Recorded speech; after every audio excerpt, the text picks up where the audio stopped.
Shannon Airport is delighted to be involved with the Worldchoice Conference, especially as it's been held here in the west of Ireland this year in Galway. In this industry, we go through very good cycles and bad cycles. We've gone through ash clouds, we've gone through 9/11s, we've gone through currency exchanges, you name it. We've been all through the good times and the bad times. And the agents that are here today are the agents that have survived throughout the whole industry change. And they've done this through innovation in their own products and innovation in terms of how to get people still travelling.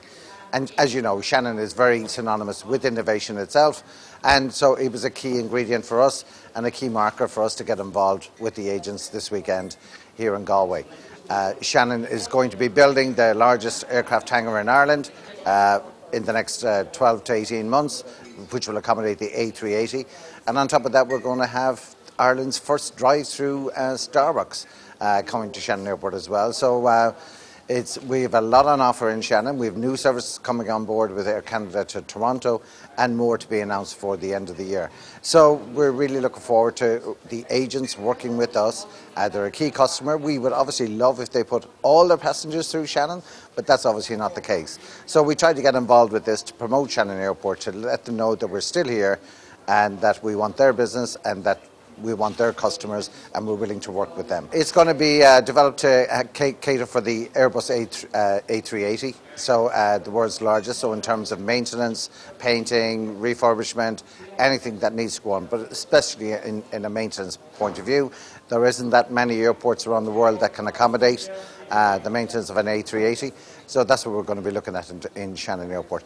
And Shannon the airport is now part of a much larger group in terms of the Shannon Group. We have Shannon Commercial Properties, which is probably the largest landowner outside of the capital city. And we also have Shannon Heritage. So we're the only airport in the world that actually owns 5 or 6 castles.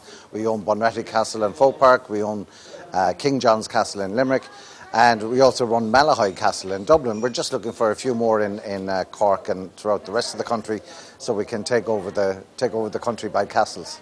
It's our 5th year in a row winning awards at the really prestigious Airline Marketing Awards that recognise our involvement with airlines. Airlines vote for Shannon, they recommend Shannon, and not alone did we win the European Routes Award, but we became highly commended in 2nd place at the recent World Routes Awards in Barcelona.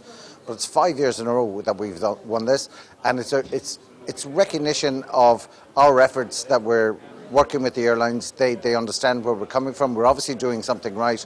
I would trade every single award for a new route, but at least they recognise that we're in the people business. As I discussed this morning at the presentation, we're not in the airline business, we're not in the aviation business, we're not in the travel trade business.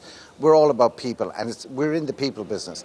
So even the airlines that we're dealing with, they recognise that we're good people to work with, we're free thinking, we're flexible, we're independent, and we get results and we make things happen.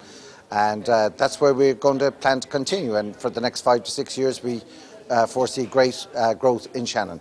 Well, Eurowings held a competition recently where they nominated 10 airports throughout Europe to be shortlisted for a voting competition, very unique, very different from an airline marketing perspective. It was absolutely fantastic for Eurowings to get their brand out there throughout Europe.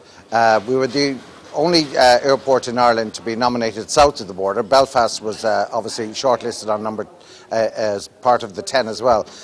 But the top 3 then got into the final day of voting, and Shannon was up against Mostar and one other airport that I can't remember at the minute, but we came a close second. We were just beaten by a few thousand votes at the very end.